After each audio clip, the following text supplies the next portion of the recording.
سمجھ رہے ہیں؟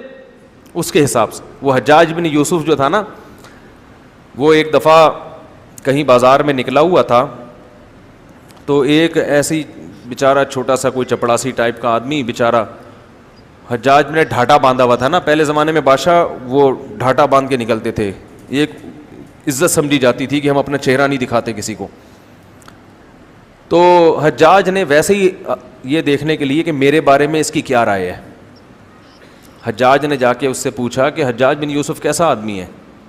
اس نے کہا بڑا بے غیرت آدمی ہے، بڑا ظالم آدمی ہے، ہزاروں لوگوں کو قتل کر دیا اس نے، خدا پوچھے گا اس سے قیامت میں ملے گا، دیکھتا ہوں میں بڑی برائیاں کی. حجاج ایسا آدمی تھا کہ وہ گردن اڑانے سے کم کوئی کام، وہ تو بس تلوار نکالا اڑا دو، یہ تھا، ذرا سا کوئی اس کے خلاف بولے قتل. تو حجاج کو آیا غصہ کہ میرے خلاف بول رہا. حجاج نے ہٹایا ڈھاٹا اور کہا تو جانتا ہے میں حجاج بن یوسف ہوں. وہ بندہ بڑا ہوشیار تھا. اس نے کہا دیکھو مسئلہ، ایک منٹ ذرا بات سنو، تلوار نکالنے سے پہلے کیا ہے، ذرا بات سنو آرام سے، ذرا صبر سے. مسئلہ یہ ہے کہ 24 گھنٹے میں نا مجھے ایک بیماری ہے، اس بیماری میں یہ ہوتا ہے کہ ایک دورہ پڑتا ہے مجھے، جو بہت اچھا ہوتا ہے اس کو میں برا کہنا شروع کر دیتا ہوں، جو برا ہوتا ہے اس کو میں اچھا کہنا شروع کر دیتا ہوں. یہ دورے چڑھتے ہیں میرے اوپر. تو ابھی مجھ پہ وہ دورہ چڑھا ہوا تھا. اتنے اچھے آدمی کو میں اس بیماری کی وجہ سے کیا کہہ رہا تھا، برا. حجاج کو ہنسی آ گئی نا. اور یہ تاریخ میں کہا گیا ہے کہ بڑا عجیب واقعہ ہے کہ حجاج نے اس کو معاف کر، ورنہ وہ معاف کرتا نہیں تھا. ہنسی آ گئی حجاج کو اس کی 1.5 ہوشیاری پہ، 1.5 ہوشیار. میرے ساتھ بھی ایسا بعض دفعہ ہوتا ہے، میں کہیں جا رہا ہوتا ہوں، ابھی جلدی سے سنا کے ابھی اصل موضوع کی طرف آتے ہیں. میں ابھی کچھ دن پہلے کہیں جا رہا، اپنی گاڑی میں کچھ کام تھا میرا، تو میں نے ایک حلیہ بھی میرا ایسا ہی ہوتا ہے جب باہر جا رہا ہوتا ہوں میں، تو ایک میکینک تھا، اس کو میں نے دکھائی اپنی گاڑی. میں نے کہا یار یہ ذرا دیکھنا بھائی. اس نے گاڑی دیکھی اور مجھے دیکھا. اس کے بعد وہ اپنے کام میں مشغول ہو گیا. مجھے کہتا ہے آپ کی شکل بالکل مفتی طارق مسعود صاحب سے ملتی ہے. میں نے کہا ہاں مجھے لوگ کہتے ہیں. اب میں دیکھنے لگا اس کے دل میں میرے بارے میں کیا ہے، یعنی یہ تو عام ہی آدمی ہے نا، سامنے تھوڑی کوئی بتائے گا آپ کو.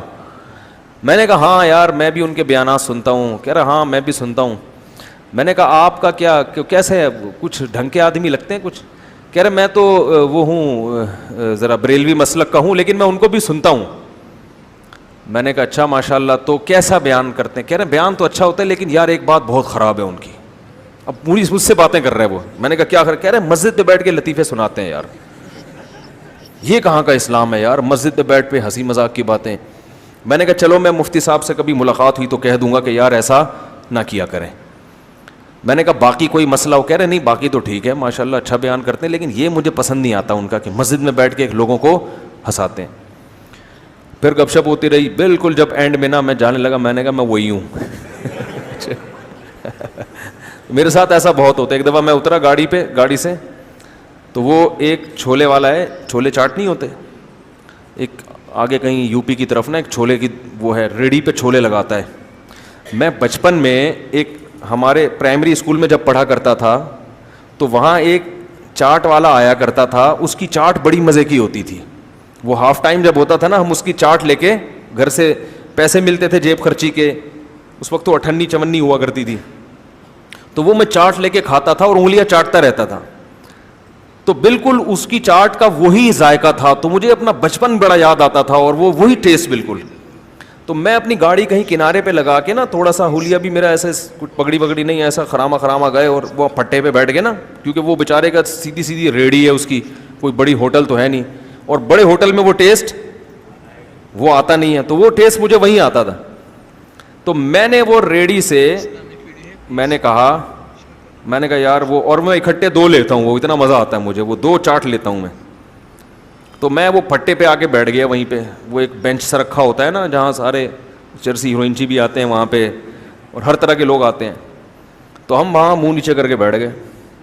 اب میں وہ پیالہ رکھ کے بیٹھا ہوں اور وہ بن جو ہوتا ہے نا ان کا، روٹی جسے کہتے ہیں، وہ لے کے بیٹھ گیا. اتنے میں ایک اور آدمی بھی آ کے بیٹھ گیا.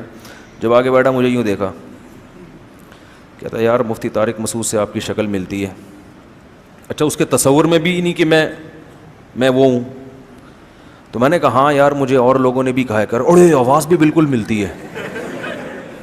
کروڑے بالکل وہی آواز ہے یار. میں نے کہا یار لوگ بھی کہتے ہیں بس کیا کریں.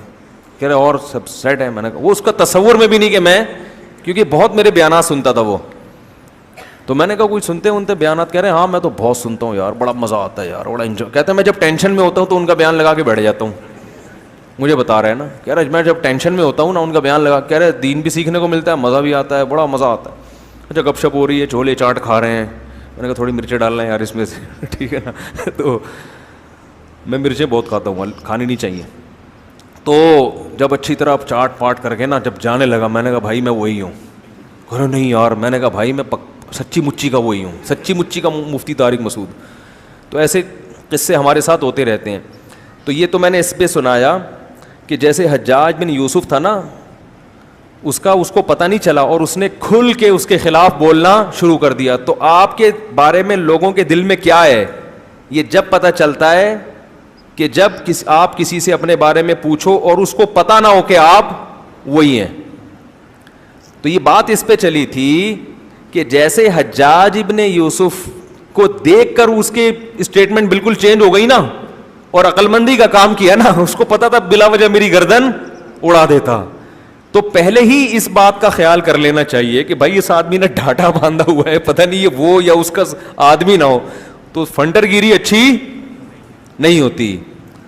ڈرنے کے بعد پھر اس سے رجوع کر لینا, تو اس سے بہتر ہے شروع میں ہی وہی بات کرو جو افورڈ کر سکتے ہو. یہی مصلحت کا تقاضا ہے.